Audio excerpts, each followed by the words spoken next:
દીવો એ દેવનું આગમન છે.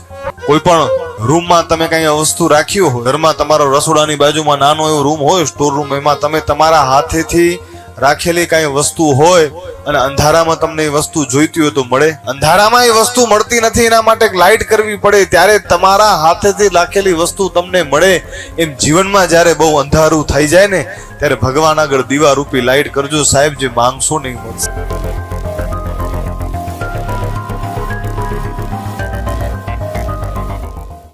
કોઈ પણ વ્રત કરો ને સાહેબ, એ વ્રતમાં દીવાનું મહત્વ બહુ હોય છે. હા, દીવો કરીને કોઈ પણ વ્રત કરજો.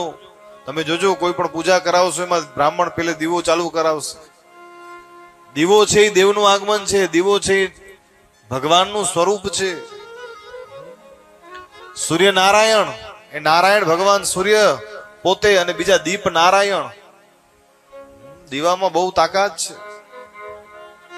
દીવા કરજો. ઘણા હવે તો દીવા બધા છોડી દીધા બધાએ.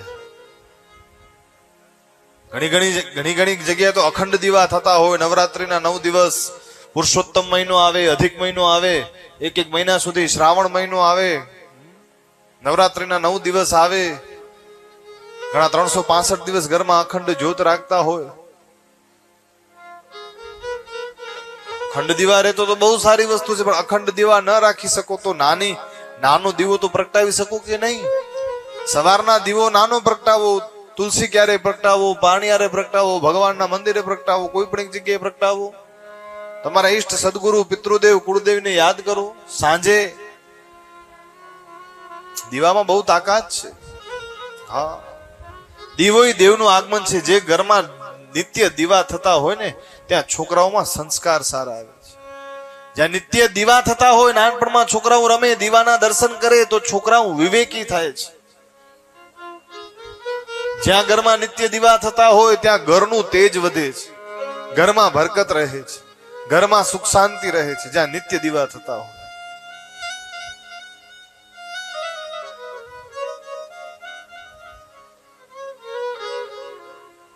દીવો એ દેવનું આગમન છે.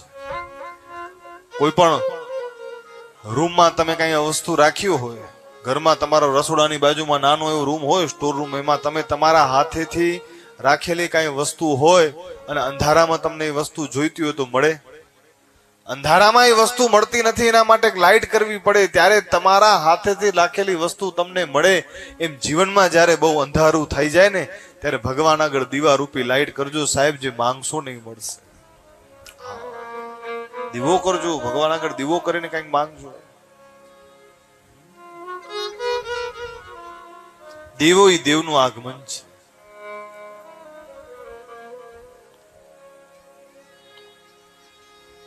ઘણી વાર એમ પછી કથા કરીને તો ઘણા જણા પાછા પ્રશ્ન બહુ પૂછે. લ્યો, મને કે મારા તમારે તો બોલવું છે, દીવા કરું. ઘીના ભાવ સાંભળ્યા છે તો અમે ક્યાં કહીએ છીએ મોટા દીવા કરું? નાના 10-15 મિનિટ દીવો રહે એટલું તો કરો.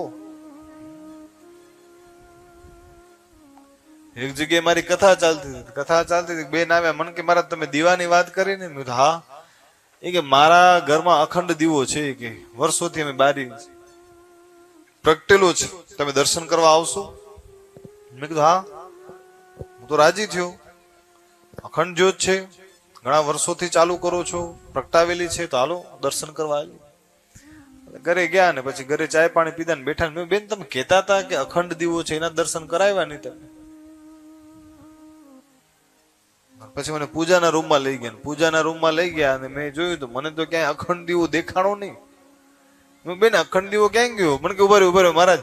પછી શું કર્યું ખબર છે? ઓલી સ્વિચ ચાલુ કર્યું, લાઈટ વાળો જબક ન થાય. ઓ કપાળ તમારું. મેં કીધું આ નહીં, ઘી ના કરો, તેલ ના કરો, સાત્વિક દીવા, જેનાથી ઘરનું તેજ વધે છે. ઘરમાં બહુ બીમારી હોય, રોગતાવ હોય સાહેબ, જે ઘરમાં અખંડ દીવા થતા હોય અથવા નિત્ય દીવા થતા હોય તે ઘરમાં રોગતાવ નથી આવતા, બીમારી નથી આવતી. હા, નિત્ય દીવા કરો. આજે તમે મેં બધું છોડી દીધું, કર્મને તમે મેં છોડી દીધું, માટે કર્મે તમને મને છોડી દીધા છે.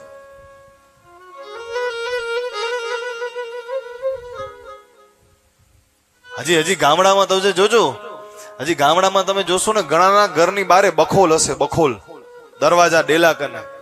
એ બખોલ શું કામ હતી કે કોઈ પણ ઘરનો માણસ યાત્રા કરવા જાય, ઘરને કડી મારે, બાજુમાં પડોશીને કહી જાય કે અમે નથી ઘરમાં, બારે જાય છે યાત્રા માટે, ઘર અમારું બંધ હશે, પણ આ લ્યો થોડીક વાટ, આ થોડુંક દીવો, આ માચીસ, સવાર સાંજ અમારા બખોલમાં દીવા કરી નાખજો, મારા ઘરના દરવાજા ઉપર દીવા કરી નાખજો, અમે ભલે ઘરમાં નથી.